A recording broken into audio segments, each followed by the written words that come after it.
Now, student, you have understood why shoes have spikes and tires have grabs. So, we had learnt about grease, oil, or powder, or any smooth substance which decreases friction. So, these types of the substances which decrease or reduce friction are known as lubricants. The substances which reduce friction are called lubricants. So, how lubricant works? Let me explain. So this is surface number 1 you see, and this is surface number 2. Both the surfaces have irregularities you see. These are irregularities here and here. So if these two surfaces will come in contact directly, then they will face friction due to these irregulations. But if we will apply some lubricant in between the surfaces, so this lubricant will fill up the area of irregulation here, everywhere. So these lubricant may be grease, oil, powder, and any other types of the sticky substances. So this will fill the area of gap. That's why now this surface seems as smooth, and this is the reason friction here will be reduced. So this is how lubricant work. You had seen here, it just decrease the irregularity between the surfaces. Got it? So, and we were also talking about surface area.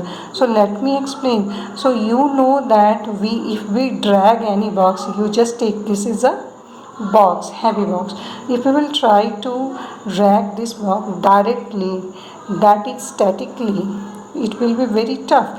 And if we will just slide it, we will move it, bring here and bring here, so it will be comparatively easier. But what if we will apply two wheels at the bottom of the box? It will be totally easy.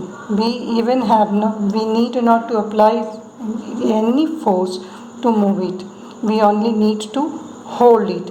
Why? Because these two wheels have very less area of contact. What had I told? Friction may be reduced by decreasing surface area of contact. Here the surface area of contact was higher. That's why this was having maximum surface area. That's why this faced highest friction.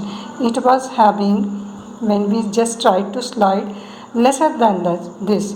So it got less friction. But here you see, wheels only need this much area of contact to roll on. That's why it is having least area of contact. That's why it faced least friction. And this was the reason we needed not to drag, or we needed not to apply force to move this box by having this wheel. We only need to hold it, and we needed to move forward only. Got it? So now we came to know how increased friction are increased or reduced. Now come to know about fluid friction. So what do you mean by fluid? In the previous chapter I had explained the substances which can flow are taken as fluid. For example, water, it can flow. For example, air or gases, it can also flow. So what if you just move pencil in the air just like this, or this type of ruler? It is, you just try to listen some voices coming, because this ruler is facing friction. This ruler is applying force on the air, and air is applying friction force on this ruler. Why? Because there is movement, and I have told you whenever there is movement there will be friction. So this air is also applying friction force. And water, what if you beat some stick on the surface of river water? You must have played this type of game. You just taken a stick and you just started to beat on the surface of the water. So these sticks go inside and comes out. So this is also facing friction by water. You see, you are beating, you are hitting stick in this direction. So friction is working in this direction. Here, this is your toy boat, and you are moving this toy boat in a bucket. So your toy boat is moving in this direction, so friction is working in this direction.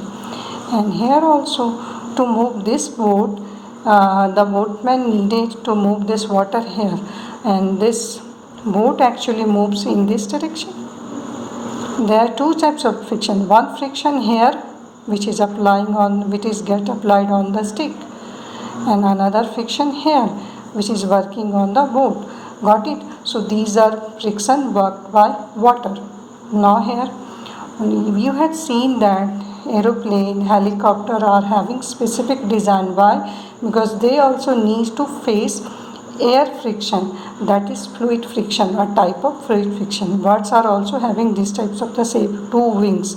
Why? Because this type of the shapes can reduce friction in air and can make them move in the air efficiently. That's why. So air is also applying friction. If this aeroplane is moving in this direction, so friction is applying in this direction. Got it? Yeah. So here we had seen air and water. These two fluids are exerting friction force. So another also, all the other liquids are also exerting friction force. So all the liquids which are taken as fluids exert friction force. So what these types of the force are known as, the friction force exerted by fluids is known as drag, is also called drag. So what do you mean by drag? If you will be asked what do you mean by drag, then you will answer the friction force exerted by fluids are known as drags. So let us conclude. Liquid like water and other liquids also exert force of friction when object move through them. What it here we had already seen. And C. Similarly, and other gases exert friction force when object move through them. Here we had already seen. So you should do these types of the activity at home. And what this type of the, you make this type of the paper, yeah, paper aeroplane, yeah, paper rocket, what I don't know what it is known as, and you just try to throw it in the air, just like that. You just try to throw it in the air. So this paper aeroplane also faces friction force exerted by air in the opposite direction of its motion. So that's all for today. It's too much. So thank you and have a nice day.